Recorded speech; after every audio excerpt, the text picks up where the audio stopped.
इंद्रजीत सिंह के अपमान का बदला उनकी बेटी आरती राव सिंह भारतीय जनता पार्टी से लेंगी। क्या आरती राव सिंह को अब अपने मंत्री पद का भी खतरा नहीं सताएगा? जहां अनिल विज ये कहते हैं कि भारतीय जनता पार्टी ने मुझे मंत्री बनाया, उनका एहसान था, लेकिन विधायक मुझे जनता ने चुना है, उनका विश्वास था। और यही राव इंद्रजीत सिंह के प्रति भी देखने को मिल रहा है।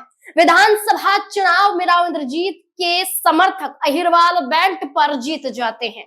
लोकसभा का चुनाव गुरुग्राम से राव इंद्रजीत सिंह जीत जाते हैं और भारतीय जनता पार्टी उनके चेहरे का इस्तेमाल बखूबी करती है। यूज एंड थ्रो पॉलिसी के अनुसार देखा जाए तो न सिर्फ कुलदीप बिश्नोई बल्कि राव इंद्रजीत सिंह के चेहरे का भी इस्तेमाल भारतीय जनता पार्टी ने बखूबी किया। लेकिन अब समय आ गया है कि भारतीय जनता पार्टी को इसका खामियाजा भुगतना पड़ेगा। निकाय चुनाव हरियाणा में है और निकाय चुनाव के मद्देनजर राव इंद्रजीत को दरकिनार भारतीय जनता पार्टी ने कर दिया है। भारतीय जनता पार्टी ने दरकिनार तो किया, साथ ही साथ एक बड़ा फरमान दे दिया है और इस फरमान के आधार पर माना जा रहा है कि राव इंद्रजीत सिंह कोई बड़ा कदम उठाए ना उठाए, उनकी बेटी अपमान का बदला जरूर लेगी। दरअसल निकाय चुनाव के मद्देनजर मानेसर गुरुग्राम सीट पर राव इंद्रजीत सिंह अपने समर्थकों को टिकट दिलवाना चाहते थे। विधानसभा चुनाव के मद्देनजर भी जैसा हमने देखा, उसी आधार पर निकाय चुनाव में भी।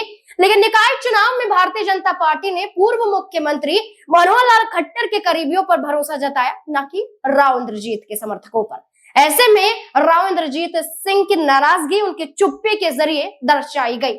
लेकिन अब एक और बड़ा फरमान सुना दिया गया है कि अब ये जो बड़े नेता हैं चुनाव प्रचार करेंगे इन तमाम सीटों पर, निकाय चुनाव की तमाम सीटों पर चुनाव प्रचार प्रसार करते हुए ये दिग्गज चेहरे नजर आएंगे, जिसमें देखा जाए तो नेताओं की ड्यूटी लगाई गई है। और प्रदेश में जिन नेताओं की ड्यूटी लगाई गई है, ये ड्यूटी राव इंद्रजीत सिंह की और उनकी बेटी आरती राव सिंह की भी देखने को मिली है। आधिकारिक क्षेत्र में यानी कि गुरुग्राम से सांसद है और गुरुग्राम के अंदर ही तमाम नगर निगम की सीटों को लेकर प्रचार प्रसार की जिम्मेदारी राव इंद्रजीत सिंह को दी गई है। और ये पटौदी गुरुग्राम मानेसर सीट पर दी गई है और मानेसर सीट पर उनकी बेटी को भी ये जिम्मेदारी दी गई है। लेकिन माना जा रहा है कि इन तमाम सीटों के निकाय चुनाव से पहले राव इंद्रजीत सिंह के अपमान का बदला लेते हुए भारतीय जनता पार्टी के खिलाफ आरती राव सिंह बड़ा कदम उठाती हुई नजर आ सकती हैं। लेकिन क्या ये मुमकिन होगा या निकाय चुनाव से पहले भारतीय जनता पार्टी नुकसान झेलती हुई नजर आएगी? बड़ा सवाल बन जाता है। आपको क्या लगता है? अपनी राय कमेंट सेक्शन में जरूर दें। देखते रहे SPN9 न्यूज। धन्यवाद।